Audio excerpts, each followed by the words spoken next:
Case Study 26 states obligation to provide emergency medical care. Mr. H.S. fell off a train at about 7:45 p.m. on July 8th.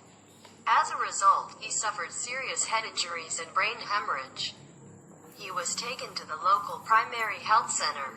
Since necessary facilities for treatment were not available at the primary health center, the medical officer in charge of the center referred him to the nearest hospital for better treatment.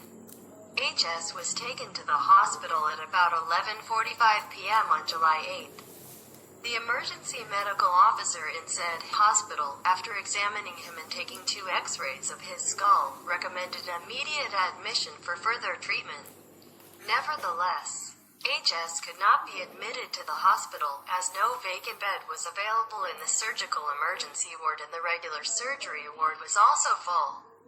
He was thereafter taken to another hospital at about 12:20 a.m. on July 9th, but he was not admitted there on the grounds that no vacant bed was available. He was then taken to another hospital at about 1 a.m. on July 9th. He was not admitted to that hospital on the grounds that the hospital has no emergency or neuro-emergency department. At about 2 a.m. on July 9th, he was taken to another hospital, but was not admitted there because no bed was available. At about 8 a.m. on July 9th, he was taken to an institute of neurology. Upon examining the CT scan performed at a private hospital after payment, the doctors discovered a hemorrhage in the frontal region of the head and determined this was an emergency case that could not be handled at said institute. At about 10 a.m. on July 9th, the patient was taken to yet another hospital, but was also not admitted there on the grounds that the hospital has no neurosurgical facilities. Ultimately, he was admitted to a private hospital, where he was treated as an inpatient from July 9th through July 22nd. Hi everyone, come back again in my video. I will discuss about case study 26, namely the state obligation to provide emergency medical care. Here I will give my response about the problem is case study 26. The question is, what is correct for the above hospital to refuse to provide medical treatment to H.S. and to transfer him to another hospital? My answer is yes. Most of the aforementioned hospital administered first aid to H.S.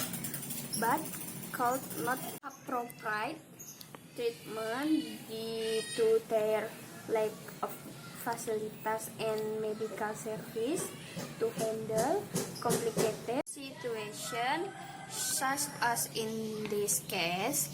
It was better to transfer H.S. to an institute that could handle such condition.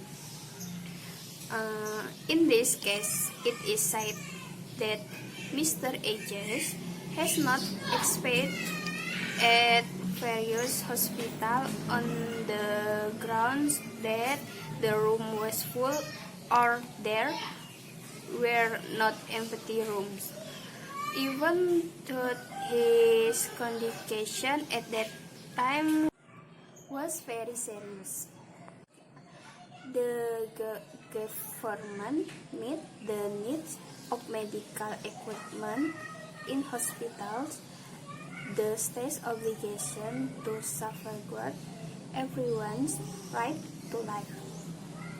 State hospitals are run by the state and medical workers who are employed. There are tasked with expanding medical assistance to protect human life. Failure at a government hospital to provide timely medical equipment to someone who needs treatment result in a violation of the right to life. financial resources are needed to provide this facility, but at the same time, it cannot be ignored that is a constitutional obligation of the state to provide adequate medical service to people. It happens because of financial constraints. Okay, thank you. Bye bye.